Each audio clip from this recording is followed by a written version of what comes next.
Adventures in time and space, told in future tense.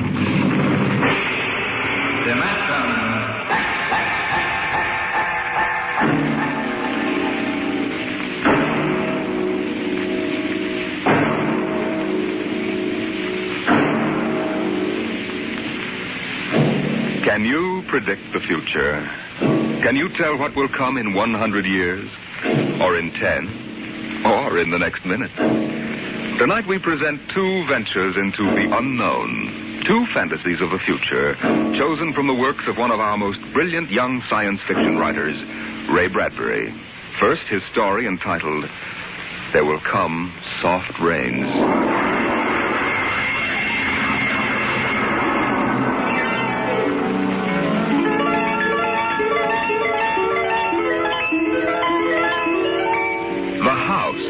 Was a good house, planned and built to be lived in the year 1980. The real estate agent had told them all about it. Now, this is the bedroom. Of course, it contains all the latest devices, self-warming blankets, and there's a brand new feature. Beds, which make themselves. Now, if you just step this way through the library, we can see the latest in talking book recorders, self-building fireplace, self-cleaning robot dust disposal. Oh, these little mouse-like things come out of the wall and take away all the dirt. Now, over this way. As a complete robot kitchen, of course. Just set the menu for the week and the stove does the rest. Then there's the automatic hydroponic garden, self-sprinkling fire protection. See, the house is fully automatic. Why, you could go away for a year and it would run itself.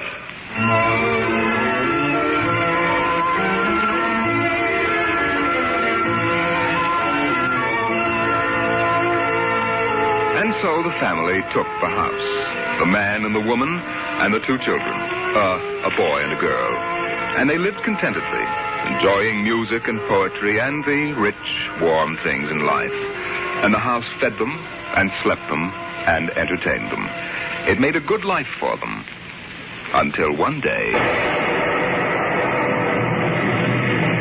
there were 10,000 explosions, and the world shook, and red fire and ashes and radioactivity fell from the sky. The happy time was over.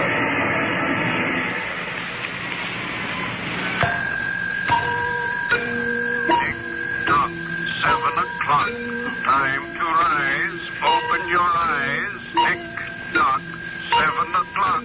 Time to rise. Open your eyes. But the house lay empty. The clock talked to the empty morning.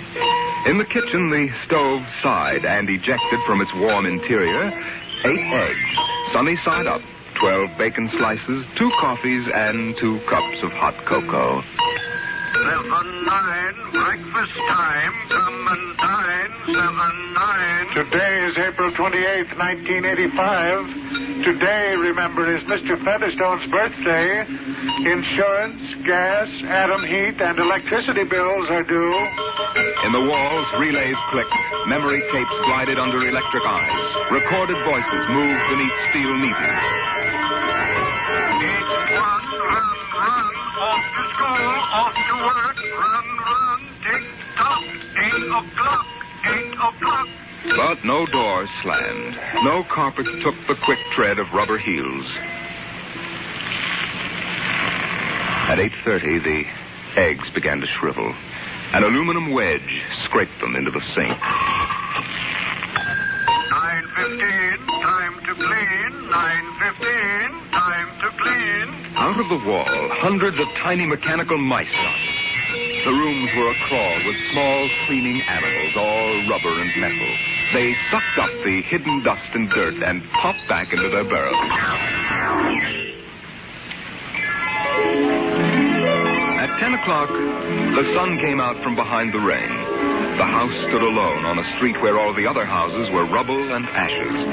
At night, the ruined town gave off a radioactive glow which could be seen for miles.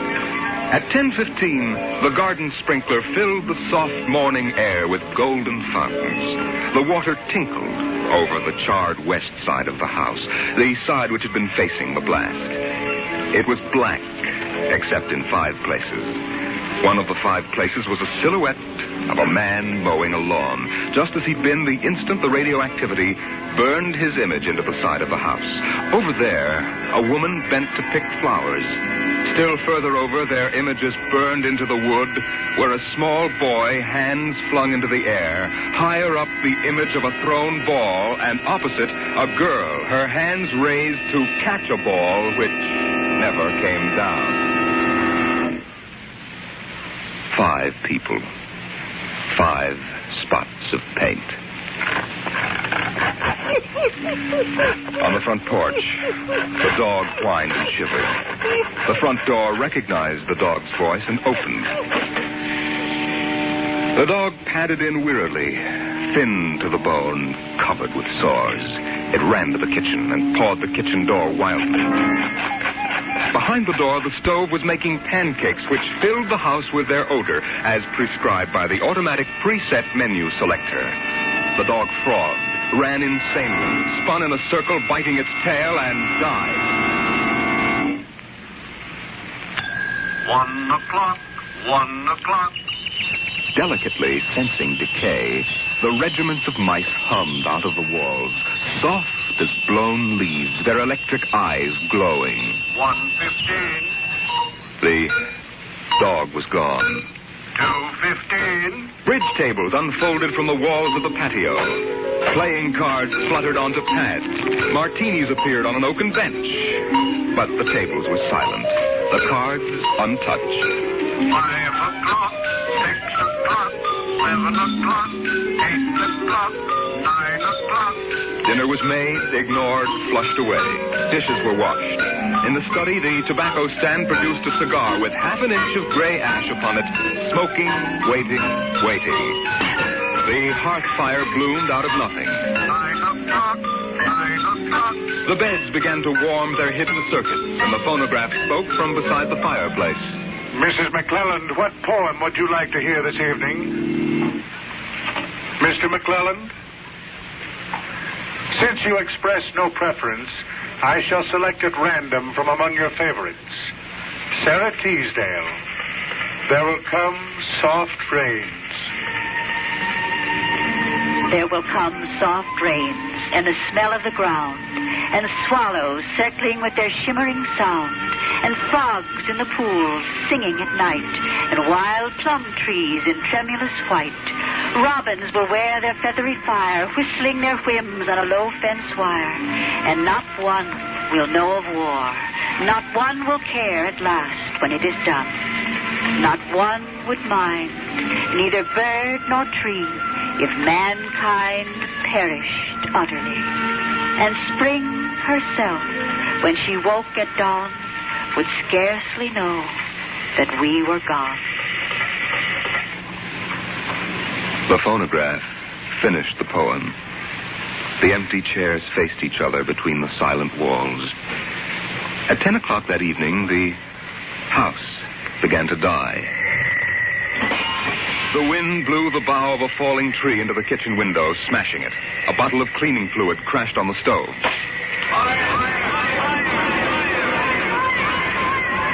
Water pumps shot down from the ceiling. But the solvent spread onto the doors, making fire as it went. Other voices in other rooms taking up the alarm. The windows broke with the heat, and the wind blew in to help the fire. The fire crackled upstairs at paintings, lay hungrily on the beds, devoured the rooms. The house began to shudder. The bared skeleton began to cringe in the heat. The wires revealed as if a surgeon had torn the skin off. Voices screamed in every room. Windows snapped open and shut like undecided mouths.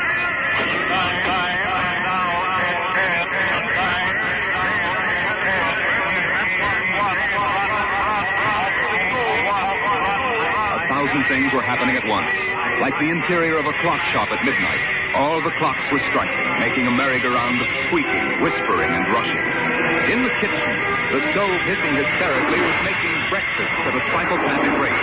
10 dozen pancakes, 6 dozen loaves of toast. Then, there was silence. The film spools were burned out. The wires withered and the circuits cracked. Then the house began to breathe its last. The beams began to give at the foundations. Long cracks appeared in the concrete. The seams were burst from the heat. And finally, with a huge rumble, it crashed into dust and rubble.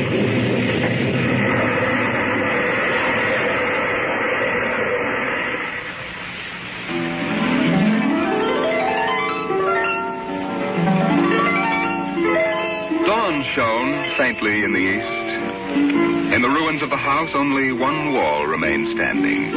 And within the wall, even as the sun rose to shine upon the burning rubble, a voice spoke again and again and again. No one would mind, neither bird nor tree, if mankind perished utterly. And spring herself, when she woke at dawn, would scarcely know that we were gone. That we were gone. That we were gone. That we were gone. Today is April 29th, 1985. Today is April 29th, 1985.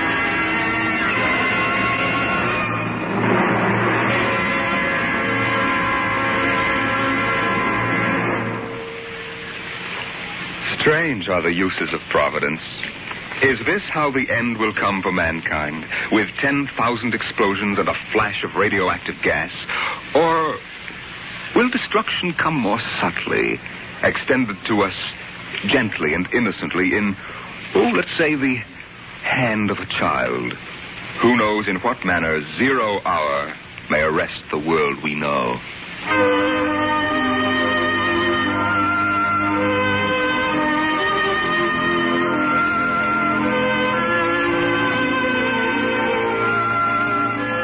It was a perfect summer day in the year 1985. The streets were lined with green, peaceful trees. Businessmen sat in their quiet offices, taping their voices or watching televisors. Rockets hovered like darning needles in the blue sky. There was the universal quiet conceit and easiness of men accustomed to peace, quite certain that there would never be war or trouble again. There were no traitors among men, no unhappy ones, no disgruntled ones. The world was upon stable ground. Sunlight illumined the suburbs, and the town drowsed on a tide of warm, sunlit air. On the lawns, the children played, catapulting this way and that across the green grass, shouting at each other, holding hands, flying in circles, climbing trees, and laughing. And in the homes, busy mothers prepared for the evening arrival of their husbands. Excuse me, Mom. Good heavens, Meg, what's all the excitement? We're playing a game, Mommy. The most exciting game ever. What are you doing in that cabinet? I need some tools from Daddy's kit. Your father may not Oh, like. I'll take good care of them, Mom. I promise. Very well.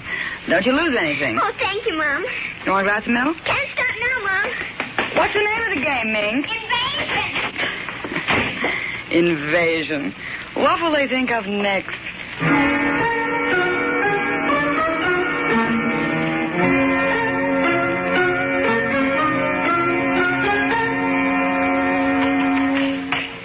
Now this, and this, and this, and this.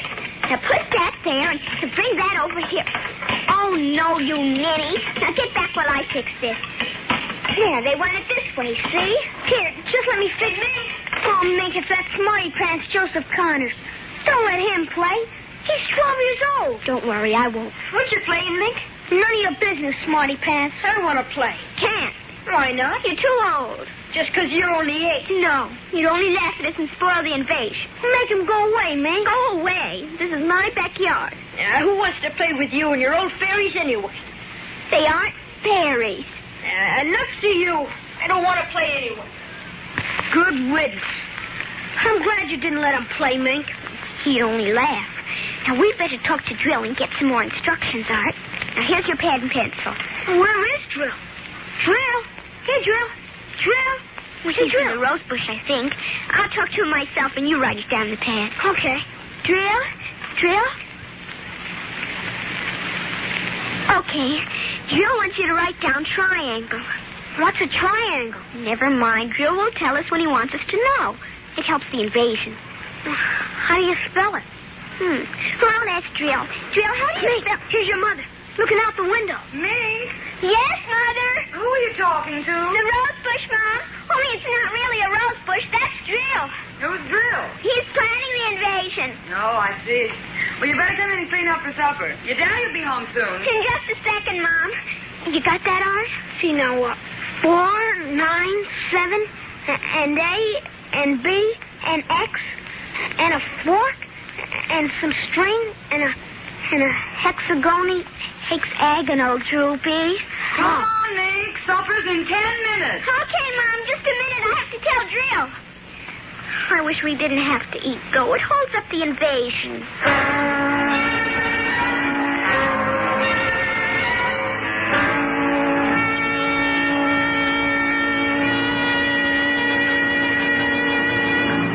Mink, for heaven's sake, slow down. You'll choke on that soup. I can't, Mom. It's a matter of life and death. What's a matter of life and death? The invasion. What invasion is that? Oh, just some silly game the children have been playing. Well, whatever it is, Mink, it'll wait until you've finished your supper, I'm sure. I don't want any more. You've barely touched anything. Oh, but Drill is waiting for me, Daddy. Drill? Who's Drill? He lives in a rose bush in our backyard. Imagination, Henry. Such nonsense. I better run now. You'll sit through dessert, young lady. Oh, gee, Daddy. And while you're at it, tell me more about this new game. It's Martians invading Earth, Daddy. What? Well, not exactly Martians, Daddy. They're from... Well, gee, I don't know. From us. And from inside that little head of yours. You're laughing at me. Drill said you would. You'll kill Drill and everybody. Well, I didn't know you could kill a Martian. But it's not really a Martian, Mom. Maybe he's from Jupiter or Venus, even. Imagine. They couldn't figure out a way to attack the Earth. We're impregnable. Impregnable, dear. Well, that's the word Drill said, Well, anyway, that was the word, Mom, the same word. Anyway, so we're helping them. Now, who's helping who? Well, the kids are helping the Martians. Oh, fifth column, eh? Well, Drill says in order to make a good fight, you got to have a new way of surprising the people. That way you win. And he says also you got to have help from your enemy. Pretty slick, those Martians, using the kids for a fifth column, eh, Mary? And hiding under rose bushes, too, Henry. Don't forget that. Well, that's because grown-ups never look under rose bushes. Only kids. Oh, I see. Well, finish your fruit, darling. You can play for an hour afterward. Mary. Oh, it's so nice out, Henry. There's no school tomorrow. Very well. Till 8 o'clock. Drill says after the invasion we can stay up as late as we want. No more bets, either. Oh, is that We so? can watch all the grown-up televisor shows. I don't wonder this invasion has caught on among the kids. Well, some of the kids are giving us trouble, like Dale Britz and Petey Cherrick. They're growing up, so they won't believe in the invasion. They make fun. Worse than parents, even. I hate them worst. We'll kill them first. I hope you're saving your father and me for last. But Drill says you're dangerous. What? But I think they'll let me keep you because I'm helping so much. I'll talk to Drill. Maybe we won't have to kill you. Mary, I think this nonsense has gone far enough. Can I go out now, please? Well, run along, dear. Don't worry, Dad. I won't let them hurt you. Mary, I think the child's taking this game entirely too seriously. Invasion. Now, Henry, you know how Mink is. Besides, all children have their aggressions. Better to get them out in the open, I suppose. Maybe you're right. I was wondering about bridge with the Jacksons tonight, Mary. All right. But, you look tired, dear. Why don't you sit in the relaxer for a while and get a massage? I'll sew for a while until it's time to... Oh, I wanted to call my sister Helen. Oh, good. Find out when her husband's going to return my golf clubs.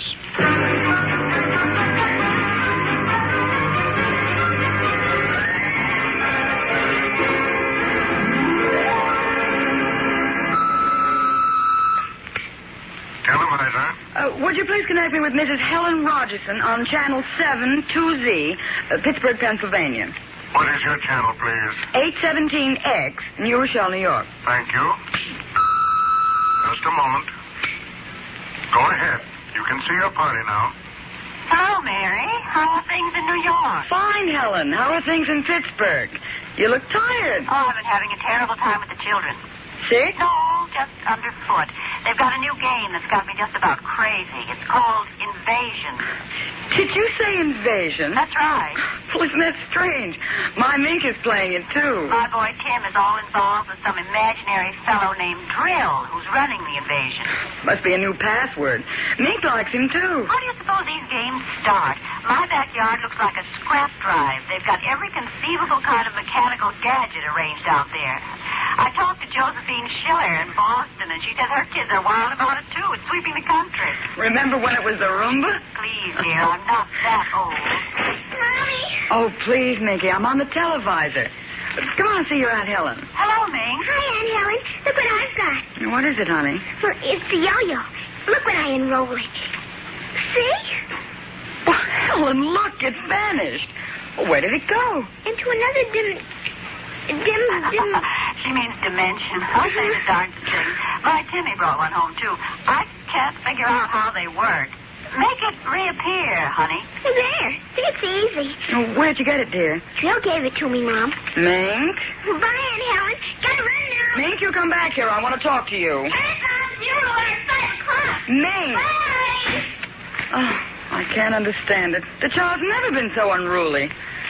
Helen, do you suppose that... What? Nothing. Just a wild thought. Say, the reason I called, I want to get that black and white cake recipe, and Henry wants his golf clubs. I don't know what he'll do. What was that? I don't know. One of the children must have been hurt. I'll have to run and see. Call me back tonight, will you? All right, Mary. Bye. Mink, come here. Yes, Mom. What is it? Who screamed? Peggy Ann. All right, what happened? Well, she got scared and went home. Did you hit her? No, she just got scared. She's a scare baby anyway. We won't let her play anymore. She's getting too old. Now, Mink, tell me why she cried. No, I can't. Mink, you'll answer me this instant or come inside. I've had enough of this nonsense. Gee, I can't quit now, Mom. It's almost 0 hour. Then tell me what frightened Peggy Ann. Okay, she saw Drill. Drill? He almost came through. He was just testing. Through what? Well, those pipes and things we set up. She looked into one of the pipes and screamed. I guess she saw Drill. And no one hit her? Uh-huh. Very well, Mink. I'll call Peggy Ann's mother and see how she is. And I'll call you for your bath in half an hour. Your father and I want to go out tonight. You won't be able to go out, Mom. Why not? 0 hour is 5 o'clock, Mom.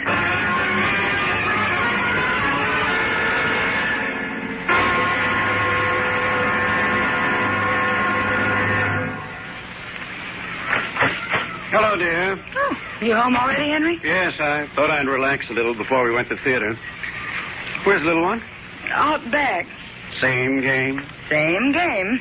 They've got a stack of pipes and hammers and spoons a mile high out there. Children, why do we have them? Yeah, strange little creatures, aren't they? Even Mink, Henry. She's a part of us, and yet what do we really know about how she thinks and feels? Oh, I didn't mean to start a philosophic discussion. Kids are such a queer mixture of love and hate, though. Even normal, healthy kids. They need you and they're dependent on you, and yet they resent that dependence. You sound like a child psychology course I once took. I wonder if they ever really forgive the whippings and the commands we have to give them sometimes. I wonder if we ever forgot them when we were children. Look, I'd like to discuss this with you, dear, but we do have a theater date, and it's almost 5 o'clock now. What's happened to the kids? They're so quiet. When children are quiet, you know there's some mischief. What's that sound? I don't know. Those kids aren't playing with anything electrical, are they? I'm sure they are. At least I Just the same, I'd better go out. Henry. Tell them to put off the invasion. What? Mary, don't get upset. It's just a game.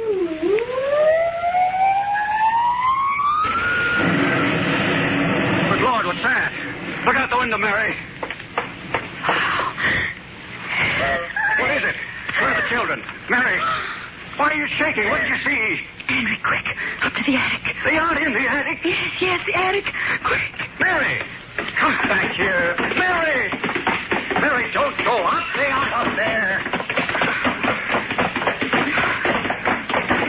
Mary, you out of your mind? There's no one up here. Quick, shut the door. Watch. But there's nothing up here. What is wrong with you? Mary, come to your senses. What are you talking about? Look, through the window, Henry. It was horrible. What? It is an invasion. For heaven's sake, let's get down out of this attic and talk this over sensibly. I want to find out if Mink is all right. She's all right. I saw her.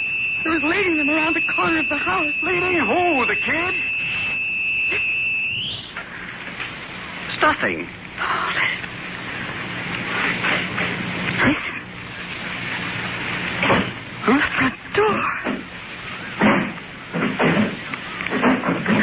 They're coming. Good Lord, those kids sound like 50 men with boots on. No, not men. Oh, please, God, don't let them find us. Don't let them, please, God. I don't understand. Who's there? Don't shout, Billy. Who's down there? I demand that you answer me. They're coming. The whole house is shaking. Who's there? Please, be quiet. They might go away.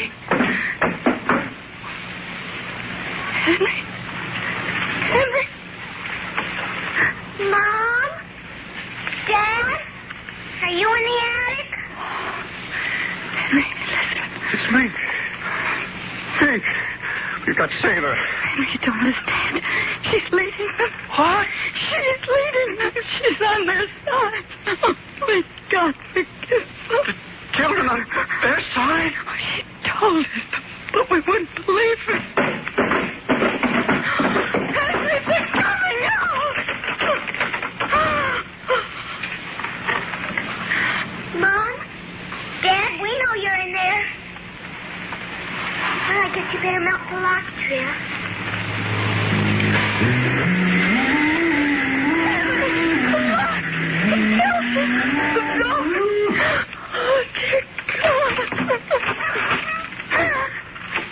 Mom? Dad? Oh, I see you now. Pick a ball.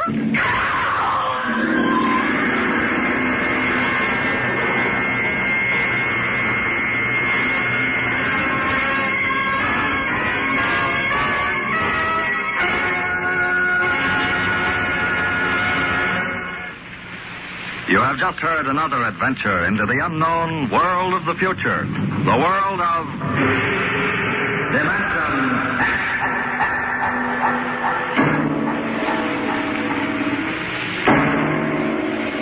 Next week, Destination Moon. A preview of the movie which is soon to have its world premiere in New York, telling the Robert Heinlein story of man's first trip to the moon. Tonight's adventures in Dimension X. There Will Come Soft Rain and 0 Hour were written by Ray Bradbury and adapted for radio by George Leffert.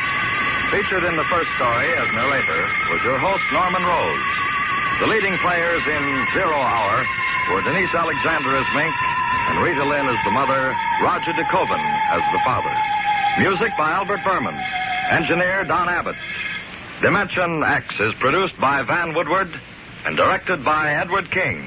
Robert Warren speaking.